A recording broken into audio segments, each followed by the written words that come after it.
We've been thinking a lot about being in the middle of mystery. We sing a song that talks about raising our praise to God in the middle of mystery.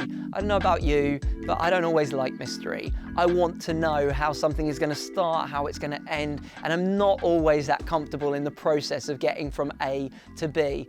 But if you're a follower of Jesus, mystery is going to be a part of your experience.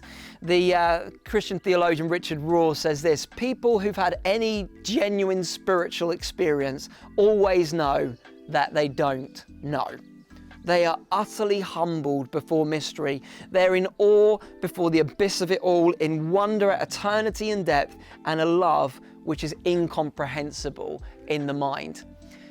Right now, the control freak in us is going crazy because we just don't know what's going to happen. Today, there's going to be a statement made by Boris Johnson, and we don't know what is going to be said. And we find that so frustrating, and we don't know what's going on. But our God is the God who loves to meet with us in the middle of the process. He met with the children of Israel in the middle of their sea crossing. He met with them in the middle of their desert wandering. He meets with us in the middle of our frustration and our confusion, and as Becca reminded us last week, in the middle of our storms, and he shows himself powerful in the middle of our mess and in the middle of what we are going through. Mikey told us the story today of these three Hebrew boys, these guys who most scholars believe were probably royal princes who have been snatched from the land of Israel. They would have seen their family members slaughtered, and here they find themselves serving a despotic ruler who, to top it all, has said to them that they now have to bow to this image that would have been, as to them as Jews, it would have been abhorrent to them to bow their knee to anything or anyone other than the Lord God Almighty. And so here they find themselves having to make this decision. Will we take the easy way out and bow to this image and survive, or will we face the consequences of choosing what God calls us to choose? And I just want to make three real quick points from this story. The first is that these boys, they knew who they were. I believe that they knew who they were and where they had come from. They knew that there was royal blood flowing through their veins, that there was a DNA upon them, that they were called to reflect to the world the one true God. The scriptures say in Genesis that we are made in the image of God. It uses the word selem, which is the same word that is used of this statue that King Nebuchadnezzar has set up. And in a powerful way, they are saying, this is not the image of God. We are the image of God in the world. We are called to reflect His love, His mercy, His justice everywhere we go. So we are not going to bow down to this statue.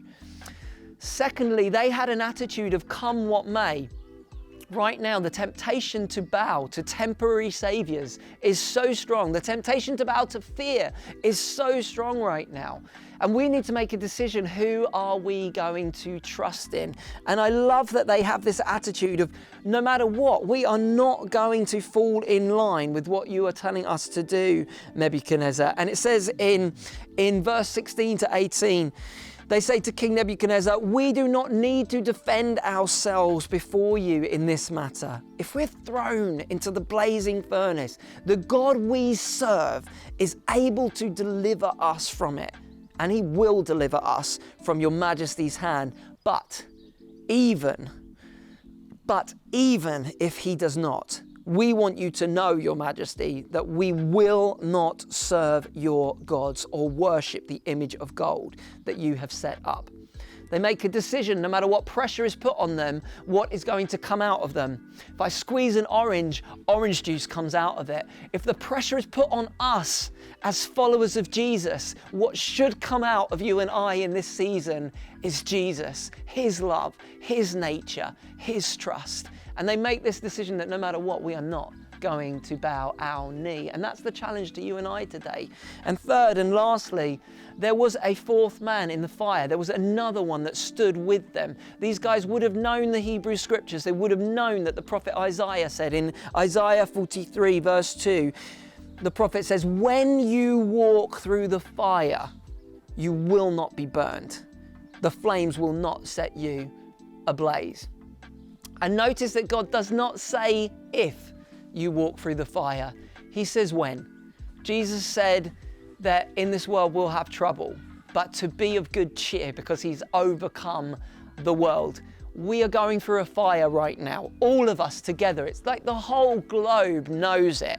There is this trial, there's this time that we are going through right now, but we are not alone. You are not alone, church. There is another in the fire standing with you. He is standing with us, and fire has this power to purify and to refine us. We know how when gold is refined in fire, all the dross rises to the surface, it's scooped away until that precious metal becomes transparent. God can use this time to transform us into his image, to go right back to where we started in this story, to make us the Selem, to make us the image of God in the earth. So may you know his closeness as you walk through these fiery trials in these days. May you know that he is with you. May you choose to bow your knee to him and him alone. And may you reflect him like never before in these days. God bless you. We love you. Can't wait to see you again soon.